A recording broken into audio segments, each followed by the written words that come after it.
Bom dia, sétimo ano, sejam todos bem-vindos a mais uma aula. Hoje é dia 22/7/2020, vamos fazer a retomada, revisão do capítulo 7 no grupo 5, módulos 40, 41 e 42, expansão marítima portuguesa.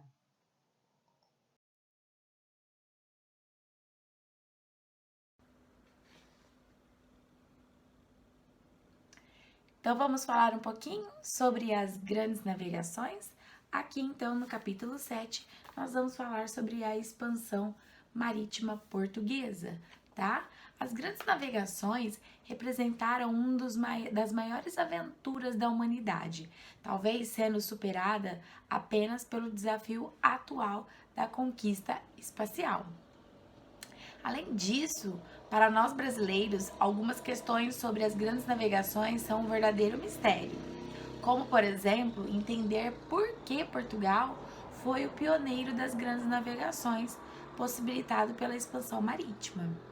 Para esclarecer um pouco, de vez essas questões, vamos então imaginar aí o quadro geral da grande obra da humanidade, passando pelos seguintes tópicos. Vamos então analisar que foram as grandes navegações portuguesas, como ocorreu. Vamos citar um pouquinho das grandes navegações espanholas, quais os objetivos das grandes navegações, um mapa, vamos entender por que essa dimensão de procurar as Índias e chegar no Brasil, conquistas, e também consequências através das grandes navegações e um grande resumão de tudo isso. Então, bora lá. As grandes navegações e as suas principais características. No século XV, que é por volta de 1400, a Europa começava a se reerguer economicamente. Após os séculos, tendo várias divisões, guerras, impasses políticos durante a Idade Média, a cultura e a ciência floresciam, sendo que uma das áreas mais privilegiadas desse desenvolvimento foi a técnica da navegação. Bom, nós vamos ver também que a invenção e descoberta de alguns instrumentos de navegação também foram criados e serviu aí de ferramenta para poder facilitar esse processo. Bom, as grandes navegações eram um negócio muito lucrativo e aos poucos estas, se tornaram aí iniciadas dentro de um grande negócio. Tinham que ser financiadas tanto por burgueses como por banqueiros, como até mesmo pelo rei, como no caso de Portugal e Espanha. Os riscos eram muito altos, mas as recompensas também, principalmente porque as rotas comerciais mais lucrativas da Europa eram as que levavam às Índias e ao Extremo Oriente. Como essas rotas eram dominadas por mercadores da Península Itálica, a maioria dos estados tentava encontrar formas de contornar aquele monopólio. Nós vamos então imaginar aí. Os investimentos era para a exploração do oceano e tinha duas esperanças muito claras esses grandes conquistadores. Primeiro, era descobrir novas rotas comerciais para as Índias e o Extremo Oriente.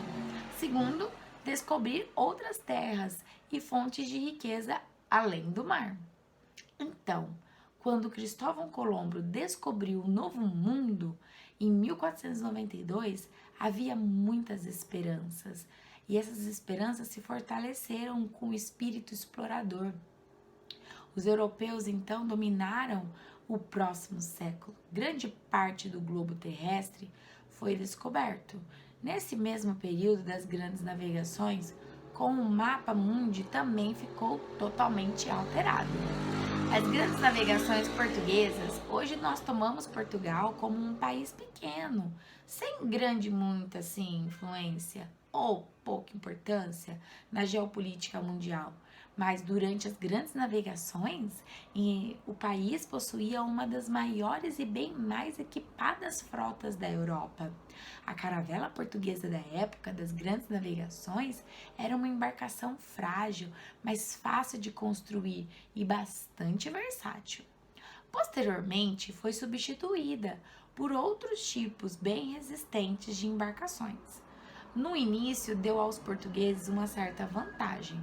Por isso, ao longo do século XV, descobriram praticamente toda a costa africana, até que em 1498, Vasco da Gama chegou à Índia, contornando o continente africano.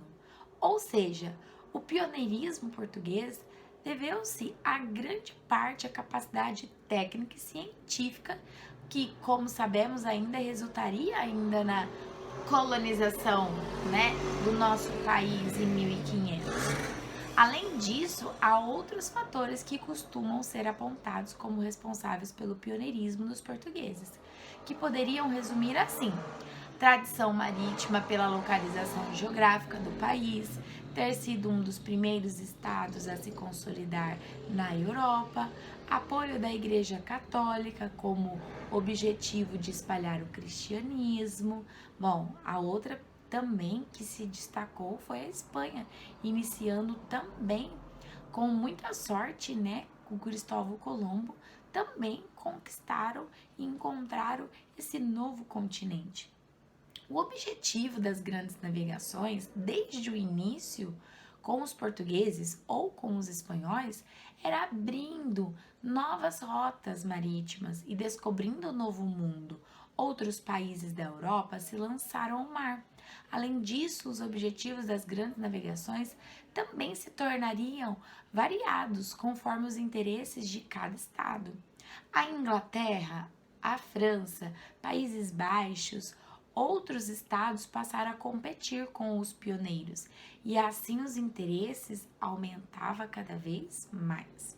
Bom, podemos resumir então que os principais objetivos dessa forma de colonização foi fundar novas colônias, expandir territórios, estabelecer entrepostos comerciais nas principais rotas marítimas, encontrar fontes de recursos naturais, principalmente de ouro e prata, lucrar com o comércio de escravos e difundir a fé cristã pelo mundo. Bom, nós vamos ver aí que o mapa vai ficar totalmente alterado e vai haver também descobertas de outros novos locais, como a Austrália, tá? As grandes navegações trouxeram algumas consequências. Vamos pensar assim, a alta das grandes navegações também dava um salto, um boom para a humanidade, né? Ela estava toda assim em evidência entre os séculos XV e XVI. Mas, como sempre, isso significou uma série de mudanças, não só uma conquista de um novo território, tá? Então, todo mundo acabou repercutindo aí, sofrendo o reflexo desse processo. Então, a lista de consequências é longa, mas podemos resumir aí em alguns pontos principais. Então, temos a descoberta da América e o início do sistema colonial, o estabelecimento de comércio de escravos africanos, criação de novas rotas comerciais e a expansão política militar das nações europeias por todo o mundo. Todas essas mudanças ainda se somam em várias outras, mais localizadas aí, como por exemplo, o lento extermínio da população indígena, mas isso aconteceu na América.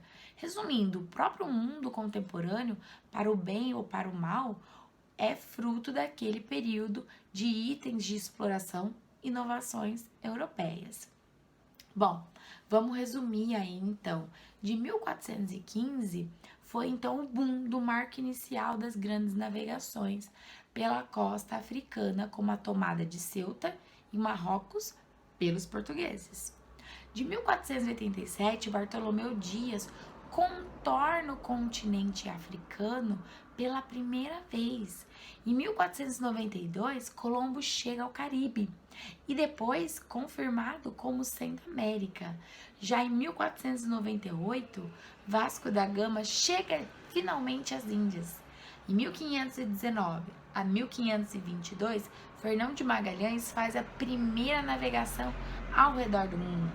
Nas décadas de 1540 a 1560, novas rotas comerciais conseguem até chegar ao Japão.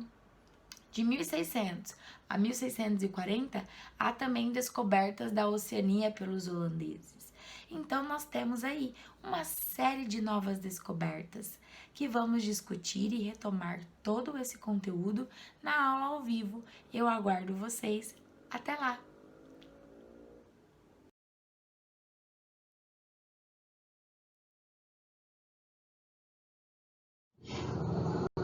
Até mais, na aula ao vivo, aguardo todos vocês.